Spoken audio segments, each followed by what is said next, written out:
नमस्कार. मागच्या भागावर तुमच्या कमेंट्सबद्दल खूप खूप धन्यवाद. तुम्ही एवढी रिक्वेस्ट केली म्हणून आम्ही MSBT जावाच्या महत्त्वाच्या प्रश्नांचा हा दुसरा भाग खास तुमच्यासाठी घेऊन आलो आहोत.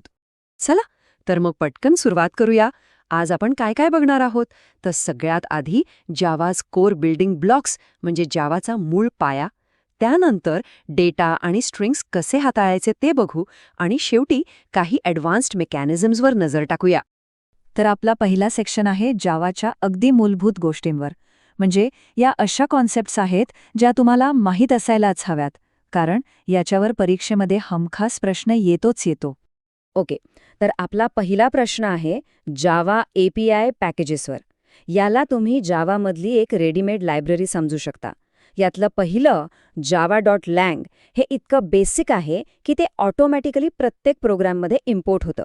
मग आहे java.util. हा एक टूलबॉक्स सारखा आहे ज्यात स्कॅनर किंवा ॲरे लिस्टसारखी कामाची टूल्स मिळतात. java.io हे फाईल्समधनं डेटा वाचण्यासाठी किंवा लिहिण्यासाठी वापरतात, म्हणजे इनपुट आउटपुटसाठी. आणि java.awt वापरून आपण बटन्स, टेक्स्ट फील्ड्स म्हणजे एक ग्राफिकल युजर इंटरफेस किंवा GUI बनवू शकतो. आता बघूया ॲक्सेस स्पेसिफायर्स. सोप्या भाषेत सांगायचं तर हे तुमच्या क्लास किंवा मेथडचे सिक्युरिटी गार्ड आहेत. ते ठरवतात की कोण कुठपर्यंत येऊ शकतं. पब्लिक म्हणजे सगळ्यांसाठी ओपन, कोणीही ॲक्सेस करू शकतं. प्रायव्हेट म्हणजे एकदम पर्सनल, म्हणजे फक्त त्याच क्लासच्या आत वापरता येतं. प्रोटेक्टेड म्हणजे फक्त फॅमिली आणि जवळचे मित्र, म्हणजे सब क्लासेस वापरू शकतात. आणि डिफॉल्ट म्हणजे तुम्ही काहीच नाही लिहिलं तर फक्त त्याच पॅकेजमधले क्लासेस त्याला ॲक्सेस करू शकतात. पुढचा प्रश्न तर जावाचा सगळ्यात मोठा USP आहे आणि हा वायवामध्ये हमखास विचारला जातो.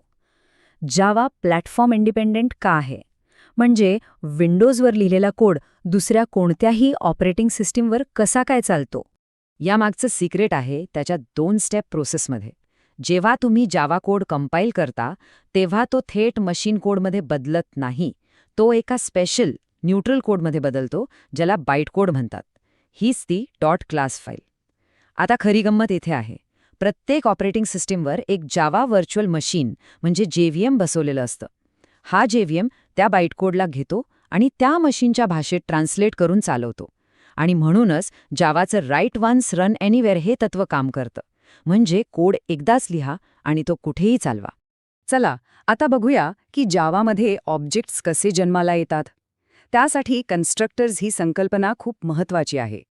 कन्स्ट्रक्टर म्हणजे एक खास मेथड जी ऑब्जेक्ट तयार होताना ऑटोमॅटिकली कॉल होते. याचे 2 प्रकार आहेत. एक आहे डिफॉल्ट कन्स्ट्रक्टर. याला कोणतीही व्हॅल्यू द्यावी लागत नाही. तो ऑब्जेक्टला डिफॉल्ट व्हॅल्यूज देतो, म्हणजे एक रेडीमेड प्लॅन. याउलट दुसरा आहे पॅरामीटराइज्ड कन्स्ट्रक्टर. इथे तुम्ही ऑब्जेक्ट बनवतानाच त्याला तुमच्या आवडीच्या व्हॅल्यूज देऊ शकता, जसं की student S2 is equal to new student Rahul 101. म्हणजे हा झाला तुमच्या आवडीचा कस्टम प्लॅन. ओके, तर ऑब्जेक्ट्स कसे बनवायचे हे आपण पाहिलं.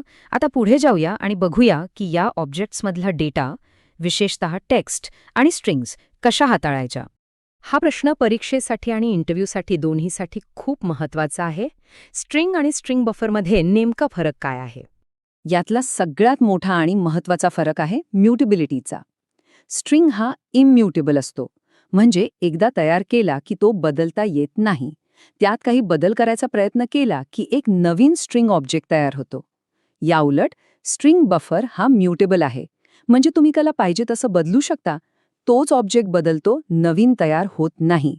त्यामुळे जिथे खूप जास्त बदल करायचे असतील तिथे स्ट्रिंग बफर वापरणं परफॉर्मन्ससाठी चांगलं असतं.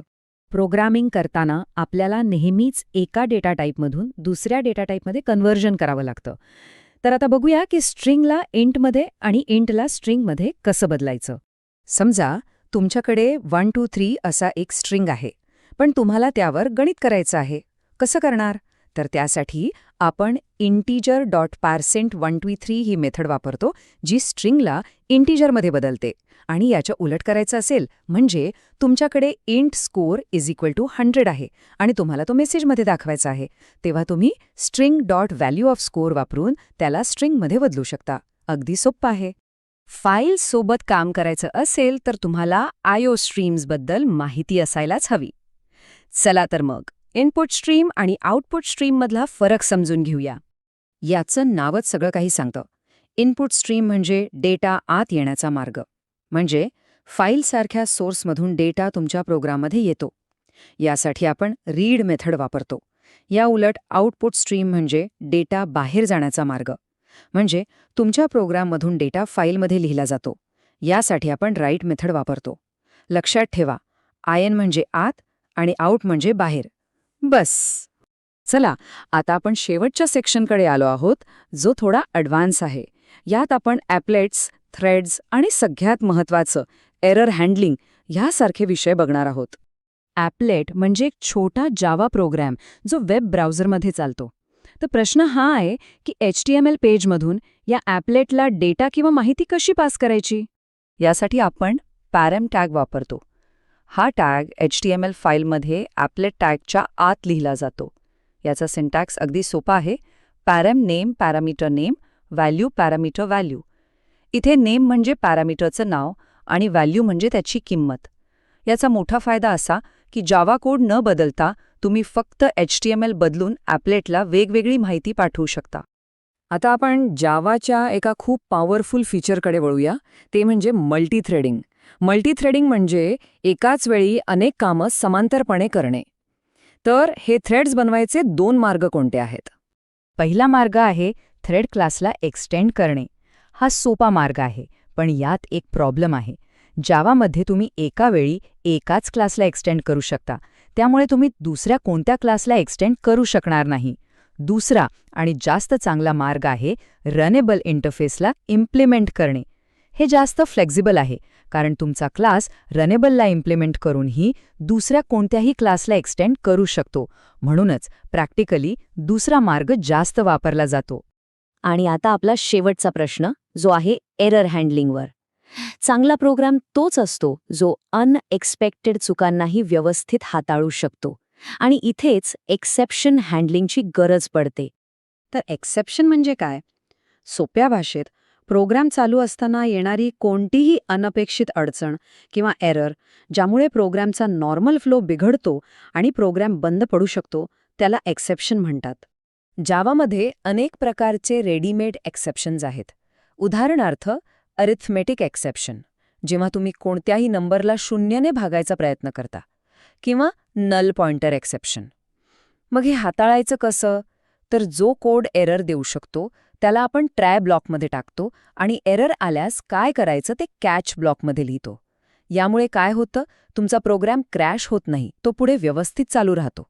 तर हे होते काही महत्त्वाचे प्रश्न. परीक्षेसाठी ह्या सगळ्या प्रश्नांची प्रॅक्टिस नक्की करा. तुम्हाला आणखी कोणते टॉपिक्स हवे आहेत ते कमेंट्समध्ये सांगा. चॅनलला लाईक, शेअर आणि सबस्क्राईब करायला विसरू नका. लवकरच तिसरा भाग घेऊन येऊ. धन्यवाद. शेवट